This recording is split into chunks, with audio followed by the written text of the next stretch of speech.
Muito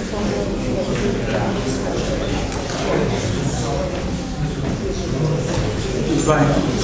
Depois da resolução deste problema técnico, vamos continuar com a comunicação do professor Nigel Warburton.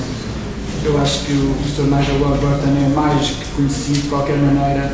Gostaria de dizer que é um filósofo freelancer, escritor, podcaster e professor, e no conjunto dos seus livros destacam-se elementos básicos de filosofia, pensar de A a Z, liberdade de expressão, uma breve introdução, uma pequena história da filosofia e o que é a arte, The Art Question, só para citar alguns.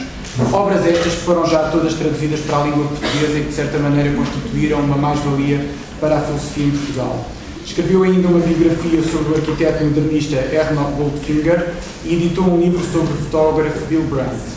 É provavelmente mais conhecido pela série de podcasts que fez com David Edmonds, intitulada Philosophy Bites, da qual já se realizaram mais de 25 milhões de downloads, sendo a base de 3 livros com esse título. Nigel ensina regularmente cursos de estética no Tate Modern e contribui para o jornal Guardian com uma coluna de opinião. Nigel, we want to meet you, so... Obrigado. Okay. That's exhausted my Portuguese. Can you actually hear me at that level? Should I speak louder? Okay, well, thank you very much for inviting me here. I'm delighted to be here. It's been a very interesting day. I should preface this by saying that it's a kind of exploration. I'm not giving you a very clear thesis. I'm trying to explore some ideas that were actually inspired by my experience in the last couple of years with my mother getting dementia. So, she subsequently died as well. So, philosophy sometimes is very abstract and very distant from real life. Even when you're talking about personal identity, it can get into imaginative cases which are very far from reality. And this made me think a bit about the Lockean sense of personal identity. So I'm actually going to talk about several different senses of disintegration. Let's start with this. This is actually Jonathan Bennett's paraphrase of Locke. Self is that conscious thinking thing that feels or is conscious of pleasure and pain and capable of happiness or misery, and so is concerned for itself as far as that consciousness extends. I should say that the philosopher Jonathan Bennett has this fantastic website where he paraphrases many of the classics of philosophy into modern English, and they're extremely useful if you read them side by side with difficult original texts. So here's Jonathan Locke, paraphrased by Bennett. We've heard a lot about this notion of a conscious thinking thing. And this is a quotation from the filmmaker Manuel. This is the beginning of his autobiography. And he says, "You have to begin to lose your memory, if only in bits and pieces, to realise that memory is what makes our lives. Life without memory is no life at all. Our memory is our coherence, our reason, our feeling, even our action. Without it, we are nothing. I can only wait for the final amnesia, the one that can erase an entire life, as it did my mother's." So he experienced a similar thing to me there in relation to his mother. And this quotation is actually used by Oliver Sacks at the beginning of a case study in his book, The Man Who Mistook His Wife for a Hat. When I read this, I thought that's quite profound, actually, the Manuel idea. And he goes on to discuss some false memories that he himself has, that he was convinced that he attended a particular wedding in Paris, and actually the facts don't corroborate that at all. So he's got what's sometimes called a Q memory, I think, after Quinton, Lord Quinton, the philosopher who started talking about this. Some people have false memories. A lot of us have false memories. And it's interesting to think about how those false memories can be part of us as much as the ones which are corroborated in the external world, as it were. Anyway, so initially I found this very plausible. Now I'm beginning to question it. I think we're very much in Locke's shadow when we talk about personal identity. That Locke has cropped up a number of times today in various guises. And I want to talk about him in relation to disintegration, not the usual stuff. I think what happened with John Locke's writing in the 17th century was that he focused on identity, that's very clear, the issues of identity. He begins by talking about other kinds of identity before he gets onto personal identity. So the identity of a tree, for instance, what makes an acorn the same, a sprouting acorn, the same tree as the big tree that grew out of it. Most importantly, when he talks about person, and I don't think this has come out too much today, he's using it as what he calls a forensic term, by which he means it's about responsibility, about forensic in the sense of possibly involving law, but essentially involving judgment, moral judgment of people's actions. So when you want to know if you're dealing with the same person, a driving force for him is the sense that we need to know this because we might need to make a judgment about blame, about responsibility, about guilt, about the suitable punishment. And I'm going to come back to that. He didn't just distinguish man from person. A man for him is a member of the animal species, I guess, the human being, as we might say.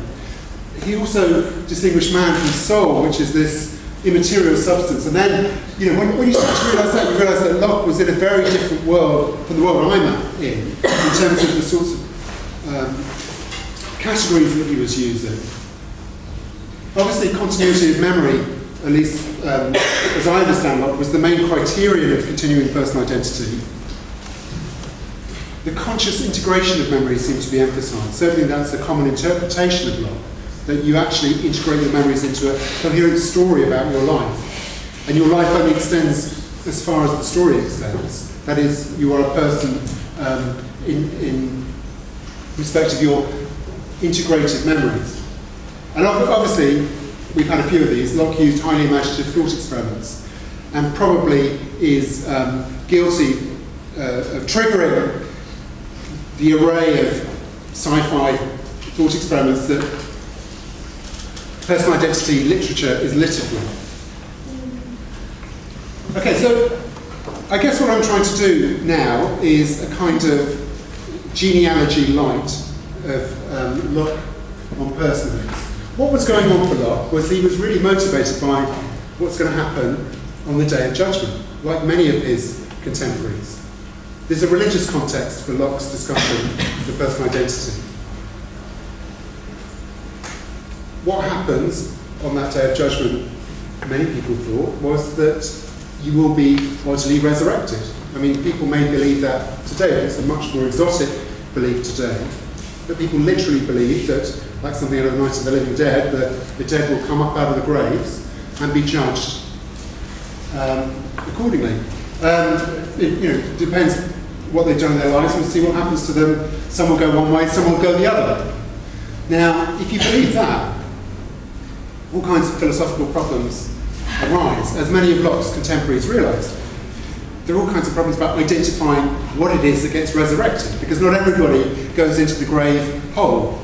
And some people are deliberately dismembered, and this plausibly is one reason why being hanged, drawn and quartered was considered such a nasty punishment, cutting up the body into bits and distributing them, because it gets much harder to become whole on the day of resurrection.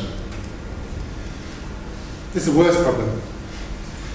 I owe this knowledge of this problem to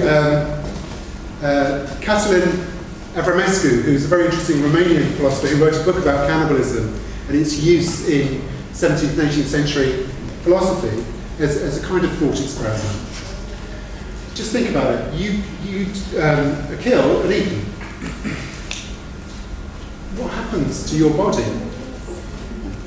Your body is disintegrated, the parts are pulled apart, and they then nourish the cannibals and become integrated into the cannibals' bodies. So, what happens on the day of resurrection then if you've been devoured by cannibals? You've got a real problem. Your body is supposed to come up and be made whole, but some of your body has been integrated into another human being. So either you're going to be resurrected as this part body. Well, there might not be anything to be resurrected, they ate the whole thing. But if you start drawing out the bits that have been integrated into other people's bodies, you're going to end up with some very skinny cannibals being resurrected when they're resurrected. So it's a real logical problem of cannibalism that was considered, it's a kind of thought experiment. I guess it may be a bit like the sorts of sci-fi thought experiments we do in personal identity. But it was a real problem because many people wanted to hold to the belief that we are genuinely bodily resurrected. And it's not obvious how you solve this problem. Is everybody clear what I'm saying? It's a further problem.